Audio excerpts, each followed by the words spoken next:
It's the game. So it's Michigan week if you're an Ohio State football fan. And I'm here to tell you if you love college football, regardless of your team, I hate to break the news to you. This is the greatest rivalry, not just in college football, but in sports. I'm declaring it. It's been declared many times previously. We bring in Claire Crawford from theozone.net. You got to join her right there with her co-host, Joe Dexter. Her podcast, Oh, Hail No, is made just for this week in this game. Claire, how you doing? I'm tingling. My Buckeye senses are tingling all over. I look forward to this week all year long. I cannot wait. I'm fully entrenched in all of the tradition, the pageantry, the pomp and circumstance. I'm it's like Buckeye Christmas is Michigan week for me, and I don't want it to go too fast, but I also cannot wait for it to be here. Yeah, that's a little bit of a quandary because you got to savor and soak in all the memories and in all the pomp and circumstance throughout the week. But at the same time, it's all about the game. And the game is on Saturday at Ann Arbor, noon Eastern time, as it typically is. I have people asking me this each and every year. What time's the game? And before they ask me that, I kind of think of them as being either a Ohio State or a Michigan fan. And then I think once they ask me that, they're really not a fan. Disqualified. Disqualified. So here's the deal. They play at noon every year. The only time there's been an exception was 2006. They played at 3:30 Eastern time in Columbus. That was the number 1 versus number 2 game. Other than that, it's always been at noon. Maybe not in 1932, but it's always been at noon during our lifetimes.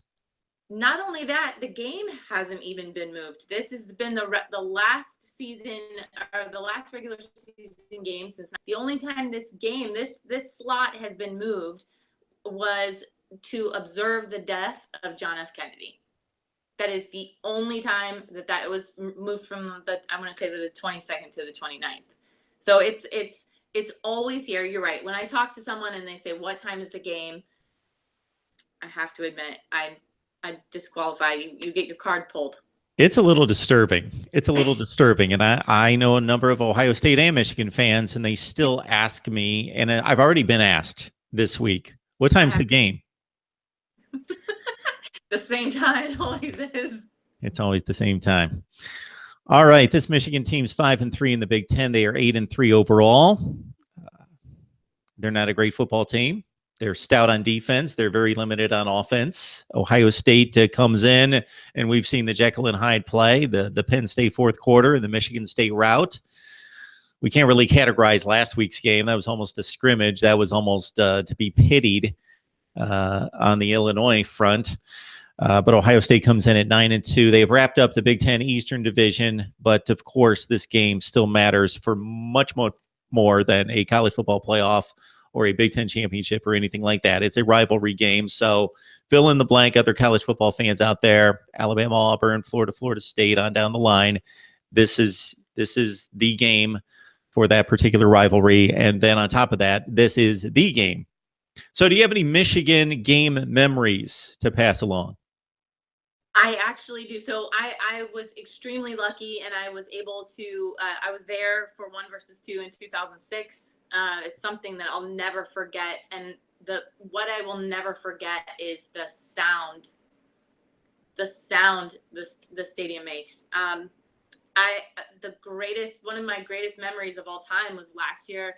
I was lucky enough to work on a project. And I was a production assistant and was able to be on the field the entire time. So it was a view that I'd never had of this game. And I had a brand new appreciation for just the size of the game. And I mean the size of the players, the size of the field, the speed of the game. Even just watching it from a few feet up in the stands does not accurately portray how fast. It's like the commercial, like life comes at you fast. I can't imagine volunteering to be in front of one of those guys going full speed on special teams kickoff. Like it blew my mind. And I think probably one more moment, kind of like a rough patch. My dad and I got to watch a game together. He and I were sitting in the service department of a car dealership, and it all but closed down. The lights were off. We were the only ones left. It was this tiny little TV. He and I are waiting to see whether Brady Hoke's Michigan team is going to convert their 2-point conversion, and they didn't. I think we knocked a few ceiling tiles off, jumping for joy after that. But those are definitely top 3. You were stuck in a service department in 2013. Yeah, I sure was. 42-41. Michigan was pretty marginal. Devin Gardner at quarterback, but he played the game of certainly of his senior season, but maybe the game of his life. Had like 450 yards of total offense, something crazy like that. And Michigan hung with Ohio State, who was playing to get to the Big Ten championship game. They were undefeated and lost to Michigan State in the Big Ten title game 2013. Yes. Tyvis Powell, if I remember correctly, intercepted a pass in the end zone to stop the 2-point play against Michigan. Yes, it's been quite a series down through the years, and my fandom goes back to the late 70s watching college football and remember a number of these big games. So in this particular matchup, what do we have on the Michigan side? What are your thoughts about watching the Wolverines play and at times struggle through this 2017 season? Well, I think when we saw Michigan play Florida, we thought that would be kind of a barometer of what this team was made of going forward. And now looking to see what both of these teams have done throughout the season, it didn't really tell us much at all until Michigan got into the Big Ten schedule and had to face that really tough conference schedule. The East is a gauntlet at the moment, and they were not able to go through it unscathed. Win-loss unscathed, and then also with injuries unscathed. I think the injury to the quarterback for Michigan, it had 2 quarterbacks now at Michigan have been to not only the detriment of this offense, but it was kind of like the death blow to Michigan's offense that was already struggling to begin with. Yeah, Wilton Spate is not a great quarterback. He's a tall quarterback, and he's a fairly mobile quarterback. And threw a key interception to Malik Hooker last year in the overtime loss in Columbus. He did have a nice season last year. They won 10 games, finished in the top 10, almost won the Orange Bowl, lost by a point. And he comes out this season, throws 2 interceptions for pick sixes against Florida. But other than that, he was doing the Wilt Spate kind of thing. And then he went down against Purdue. They brought in John O'Korn. And the history of this guy is interesting in that he burst onto the scene at Houston with Kevin Sumlin. No, Kevin Sumlin had moved on since then. So anyway, he was playing for Houston. His freshman season, through 28, 29 touchdown passes, was the conference freshman of the year. Looked like he was going to have himself a fine career there, but then he was beaten out for the job. He transferred. He gets to Michigan, and the job was up for grabs. Spate won it. O'Korn waiting in the wings. He gets on the field this season after Spate went down, and he was just awful. 1 touchdown, 5 interceptions. The offense has generally been very atrocious most of the season, throwing the ball downfield.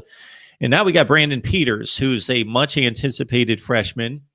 And he has been a workmanlike option. So he hasn't made a lot of mistakes. 4 touchdowns, no interceptions, hasn't really turned the ball over, although he did fumble inside the Wisconsin 5. That was pretty costly last week near the end of the first half. But now he's banged up, hurt. His status is questionable. So we probably, because of gamesmanship, won't find out who's going to take the snaps for Michigan at quarterback this Saturday. And Brandon Peters is still in concussion protocol. It would be very Jim Harbaugh-like to not say anything. And you know, good on him if he wants to do a little gamesmanship and not let Ohio State know who to prepare for. If they're preparing for O'Korn is not the freak on a leash, is not a typically mobile quarterback, and their offensive line is not prepared if he is particularly mobile that day. He also doesn't have a great pocket presence. So with a defensive line that Ohio State has been dominant this year with tackles for losses and sacks. It's going to be a long day for John Elkhorn, regardless. And the other problem is if Brandon Peters or John Elkhorn have decided to step up and be quarterback that day, hasn't caught a touchdown pass for Michigan since the win over Cincinnati September 9th. So that's quite a long way to go. They do actually have talented receivers at Michigan. They just have not been able to haul in any real scoring. So that's going to be a difficult thing for them to be able to have a dynamic and balanced offense if they don't necessarily. Now, obviously, they've had tight ends and running backs catch a ball, but it's difficult when it's very predictable and pedestrian. Claire Crawford joining us from the ozone.net. Join her right there with her co-host Joe Dexter on Oh Hail No. It's their weekly podcast on Ohio State football. John Elkhorn has really played 3 to 4 meaningful games this year. So he came in relief of Wilton Spate, who I believe fractured his vertebrae against Purdue. Hit on 18 of 26, played fairly well, threw a touchdown, threw an interception, and Michigan broke open a tight game. The big game for him and the big letdown was against Michigan State. So that was in the rain. Michigan State hung on to the ball. Michigan couldn't, largely in part to John Elkhorn throwing 3 interceptions against Michigan State. And that's what really sent the Michigan football team unraveling this year in regards to contention in the Big Ten. Not that they've come unraveled. They're 8-3. They're a good football team. Against Indiana, he threw for Claire all of 58 yards, and that was an overtime game. So they play extra time. He still only throws for 58 yards, but they handed the thing to Karan Higdon over and over and over and over. He had over 200 yards, and they survive Indiana. The Penn State game, he didn't really have awful statistics, but they didn't move the ball. They kept it close for about a half. Then they got completely blown out in the second half. He went 16 of 28 in that game. Then last week, once Brandon Peters went down against Wisconsin, it was still a game.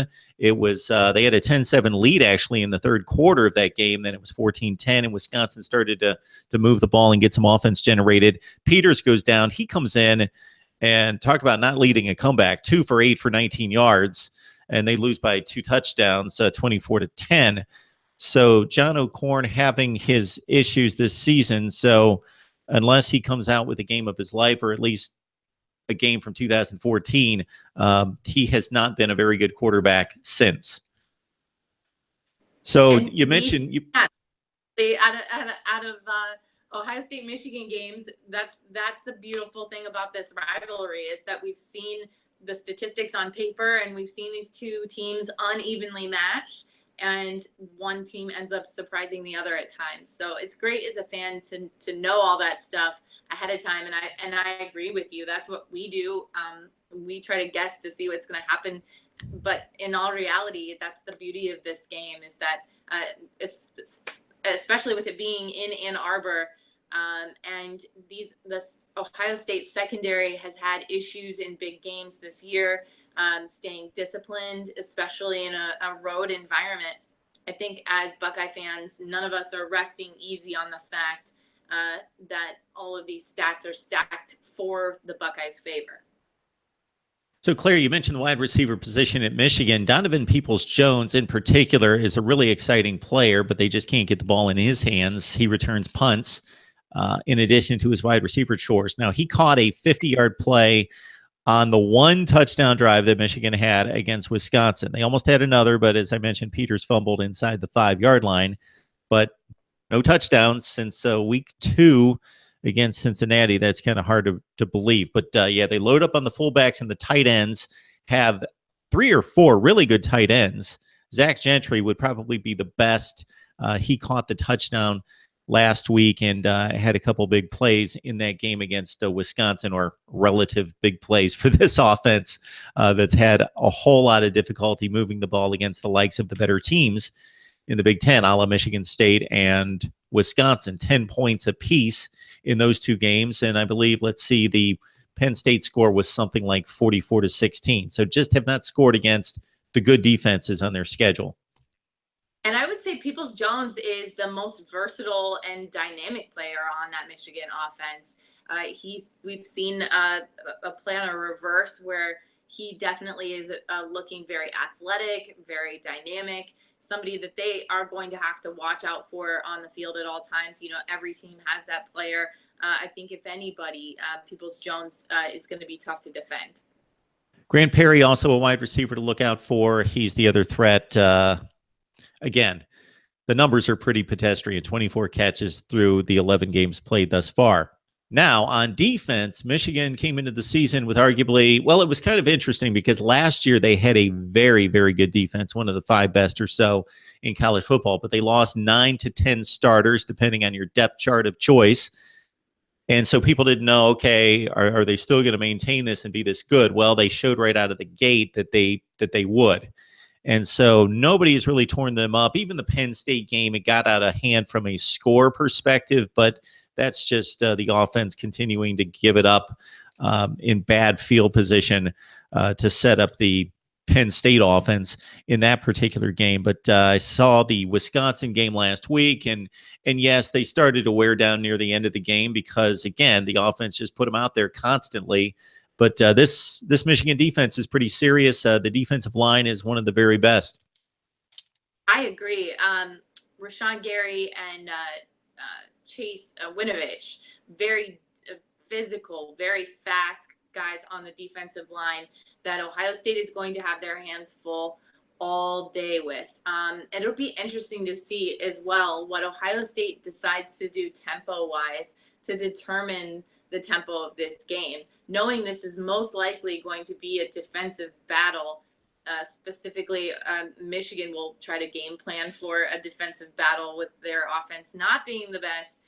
I can see those two specifically having greater days. Maurice Hurst is also one of the best in the business up front, really stops the run, pushes the pocket in the pass game.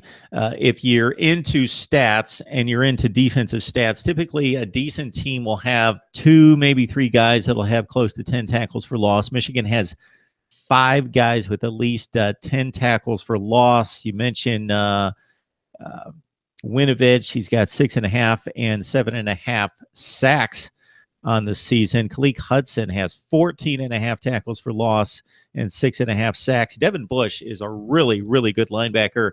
Saw him make a play against Wisconsin that proved key when Michigan actually took the lead at 10-7, dropped into coverage, kind of got lost in coverage, and Alex Hornibrook threw the ball to him, and he made a great play on the ball, converging with the other DB on the pick, and brought that back, and Michigan was in business, at least at that point, but the offense just wasn't good enough to keep the lead. So your thoughts about Ohio State? Obviously, we've seen outside of the Iowa game, this offense clicking week to week to week. There's not a whole lot we can take from the Illinois game, but man, JT Barrett has a number of records in his back pocket already, and possibly a few more that he can snatch this week in Ann Arbor. J.K. Dobbins does as well. It's great to see both of these guys so successful on the season, and that's, if you're a Buckeye fan and you're looking for something to kind of hang your hat on, is that as great as this Michigan defense is, the Ohio State running game is clicking right now. Mike Weber at full strength is a thing of beauty. My pal Joe Dexter is going to be so excited about watching that Detroit muscle. That's what his favorite thing to say about Mike Weber is Detroit muscle. And it's true. And no one is taking, we've talked about this when, before we even knew what J.K. Dobbins was going to be, we were pontificating about his skill level. The combination of these two backs, I think, is just going to allow Ohio State to open up their playbook. And Michigan's defense actually over the last couple games has allowed almost 200 yards per game on the ground, which is not really indicative of this Michigan defense. So it's, again, I think a matter of Ohio State and the tempo and how long they're going to be keeping this Michigan defense on the field. I would not be surprised if we saw Ohio State abandon the tempo a little bit or not push it as much to see if they can kind of get that going. Yeah, it's something, Claire, that you just alluded to that we talked about early in the season when Mike Weber was on the shelf with the hammy and J.K. Dobbins took over, and everybody gets enamored with the latest the latest, and J.K. Dobbins is the latest, and there's no reason not to be enamored with that kind of skill, talent, and speed. But people kind of forgot about Mike Weber, just thought, well, he's the backup guy. Well, he is technically the backup guy, but we talked early in the season about, wow, it would be great if Weber can get back healthy. And considering J.K. Dobbins is a freshman, and we may not want to give him the same type of load of workload as some other players that have a little bit more weight, a little bit more experience, and so forth in the system, and may not wear down near the end of the season. It would be great not to have J.K. Dobbins. And I forget what game in particular we really hammered home the point, because he had 29 carries early in the season. And that if they could get Weber back healthy and involved, then maybe we're looking at 15 to 20 carries for each of them, sharing the load, providing the defense with something to think about. And then what would happen if we get both of them in the backfield at the same time? Something that we talked about a few weeks ago, and lo and behold, Urban Meyer brought it out that that was something that they were working on like the very next week. So that's been interesting to see, and something that could prove to just take this offense, and I think we've seen glimpses of it, take this offense to another level when you have two backs that need to be accounted for by the defense.